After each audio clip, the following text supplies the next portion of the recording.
3775 करोड़ और मिला है 3087 करोड़।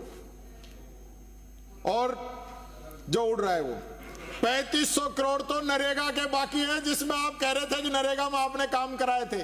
3500 करोड़ स्टेट के अंदर बाकी है नरेगा के, और संख्या भी नरेगा के अंदर 50% रह गई लोगों के काम करने की। तो मुख्यमंत्री जी ऐसा तो मत करो, सरपंचों का भला करो।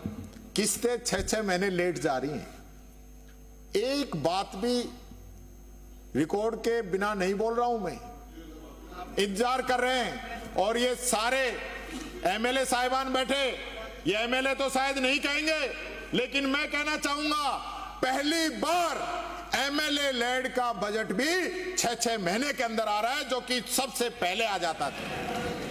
एएसएफए जारी हो गई, उसके बावजूद एमएलए लेड का बजट देने के पैसे नहीं है, और आप कह रहे हो पैसे उड़ रहे हैं, पैसे उड़ रहे हैं, पैसे उड़ रहे हैं। वो कहां उड़ रहे हैं? और ये अब ये जो पीछे से बोलते हैं ना कि आपकी सरकार, आपकी सरकार, वो पहले 2 बजट तक तो ठीक था, अब 1.25 साल से ज्यादा हो गई, अब तो आपकी सरकार होगी। अब कब तक ये तीसरा हिसाब का 33% तो पूरा हो गया, थोड़े दिन में 2 हिस्से पूरे और राज आया। और आप पिछली बार गुस्सा हो गए, आप यहां पे भाषण देते देते आपने कहा मैं सूद समेत चुकाऊंगा, सूद समेत चुकाऊंगा, किसी का रखूंगा नहीं।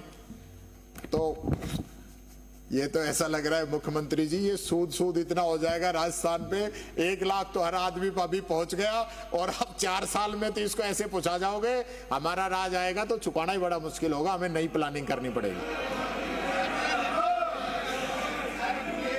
और 24-25 की एसएफसी की पूरी किस्त बाकी है, अभी तो एसएफसी की पूरी किस्त बाकी है। ये बात मैं कहना चाहूंगा।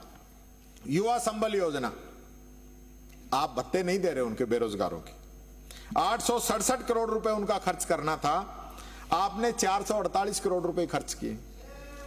सिंचाई का बजट 5804 करोड़ रुपए का था और आपने 2816 करोड़ रुपए खर्च किए।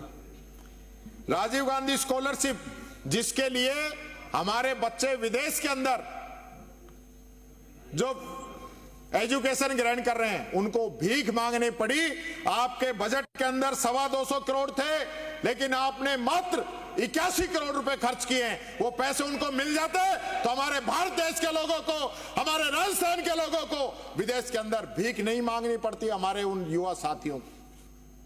आपको नाम से तकलीफ थी, आपने नाम बदल दिया, कोई दिक्कत नहीं है, लेकिन नाम बदलने के बाद में बजट तो जारी करो।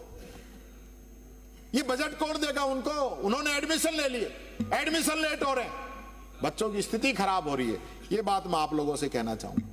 फिर दूसरा, आपकी मेरे से तो नाराजगी हो सकती है, वैसे आप भले आदमी रखते नहीं, पर आपने ये जो मेरा जो स्टाफ है दिव्यांगजन, इनकी स्कूटी नहीं दी अब की बार, दिव्यांगजनों की स्कूटी नहीं दी। वो दिव्यांगजन जो स्कूटी मिलने के बाद में ये कहता है कि मुख्यमंत्री जी ने मुझे स्कूटी नहीं, भगवान ने तो मुझे पैर नहीं दिए, आप लोगों ने पैर दे दिए। आपने उनकी स्कूटी इस बजट के अंदर, क्या इतना पैसा नहीं कि अब उनको स्कूटी दे सको? हमने 2 बार 5-5 हजार और उससे पहले 3000 स्कूटी हमने दी, तीनों बजट के अंदर लगातार। और आपने पिछले बजट में 5000 से शायद 3000 कर दिया उनको, और अब की बात 0 कर दिया। स्कूटी तो देनी चाहिए। ये मेरा एक रिक्वेस्ट है मेरे सभी दिव्यांग साथियों की तरफ से, स्पेशल अपील भी आप लोगों से कि दिव्यांग जनों की स्कूटी आप मत काटो, उनको स्कूटी दीजिए। अभी तो 45 साल की उम्र तक के लोगों को भी नहीं दे पाए हम, अभी जरूरत है उससे आगे बढ़ने की।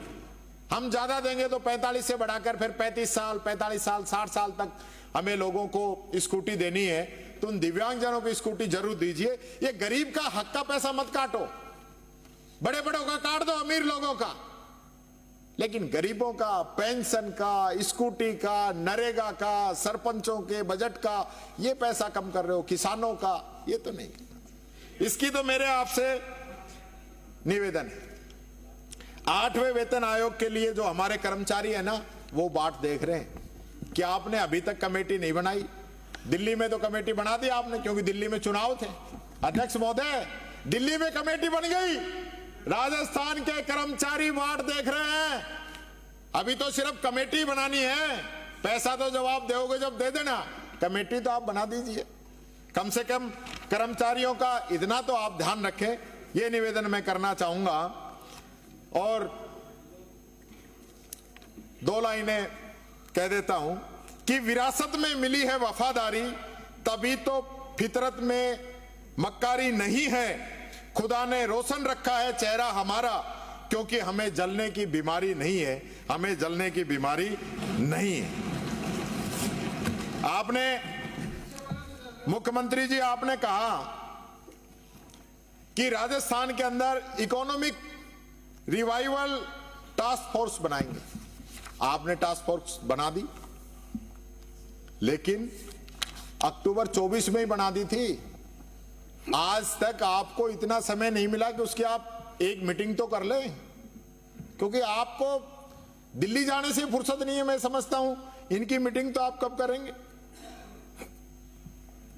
आपने वित्त मंत्री जी ने कहा था कि पिछले सरकार में जो कमियां रह गई थी वो हम सही करेंगे, तो मेरे को तो लगता नहीं कि आपने हमारे प्रबंधन की तो इतनी यहां पे कमियां गिनाई और आपका वित्तीय प्रबंधन तो एकदम फेल हो गया।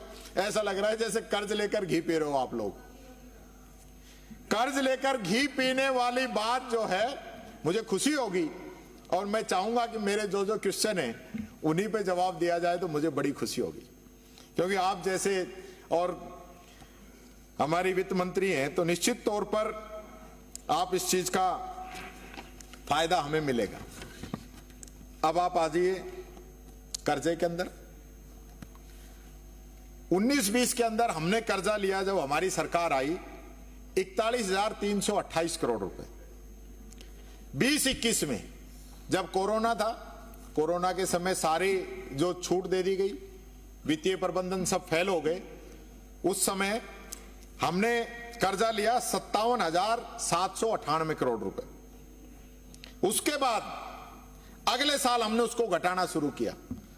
21-22 में हमने लिया 52,346 करोड़ और 22-23 के अंदर हमने और कम किया उसको, हमने कर्जा लिया 42,728 करोड़। अब आपकी सरकार आ गई।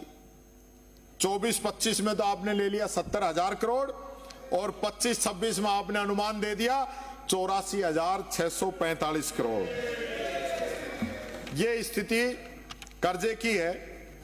और इससे, क्योंकि हमारी लगभग 8 करोड़ की आबादी है, तो हर एक राजस्थानी के सर पे आपने 1 लाख रुपए का कर्जा मान दिया है।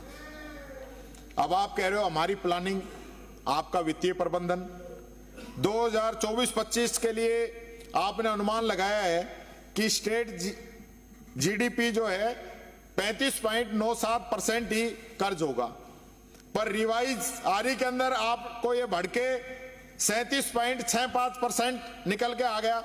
यानी अब जो एफआरबीएम की जो लिमिट है आखिरी 38.20, उस पे भी आप पहुंच गए हैं। अब लिमिट क्रॉस करने वाले हैं।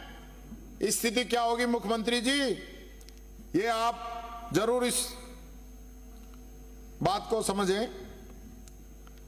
एक शेर पढ़ना चाहूंगा, ये कर्ज तो मेरा है, चुकाएगा कोई और, दुख मुझको है और नीर बहाएगा कोई और, या फिर यूं ही दी जाएगी उजरत पे गवाही, क्या तेरी सजा अब के भी पाएगा कोई और कि पाएगा कोई और। ये बात मैं कहना चाहूंगा। आपने राइजिंग राजस्थान की बहुत बड़ी बड़ी बात की। 35 लाख करोड़ के एमओयू हो गए। जो राजस्थान की जो आज की जीडीपी है ना, उसके दुगने से भी ज्यादा के हैं ये एमओयू।